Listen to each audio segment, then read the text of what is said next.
Ito, may ipapabasa ako sa kanya at saka ipatransfer ko sa kanya sa English. Matalino to eh. Malamang alam niyo to. Ito dong, ano sa English ang mga ito? Basahin mo nga. Ilaw. O, ano sa English yan? Yung ilaw. Ilaw. Yung ilaw sa English. Lamp. Lamp. Lamp, matalino ka talaga eh. Lamp. Basta sa lamp. Itong isa, poste. Poste. Ano sa English yung poste? Yung poste sa English. Ano yan eh, yung post. Post lang. Oh, post. Okay. Post lang yan eh. Hindi post na yung sa Facebook na magpo-post. Ito, palagi mo itong tinatawiran nung nasa barko ka eh. Dagat. Yung dagat. Oh. Yung tubig. Tubig. Dagat. Ano yan? Yung dagat. Ano tawag sa'yo dati? Seaman. Oh, seaman. Dagat. Si. Si yung ano eh, dagat eh. Matalino talaga pagdating sa English ko eh.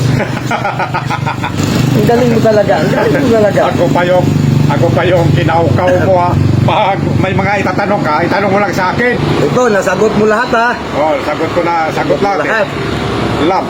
Yan. Nasagot mo na lahat. Ito, alam ko rin, matalino ka talaga. Agad, itabasa ko na Tama. kanya. Diba, tama yung sagot ko no? Tama. Pero kung alam na bumasa nito, Siyempre, basahin mo nga yan. lamp pusi. Tama yung basa niya, no? Ulitin mo nga. Lamp pusi.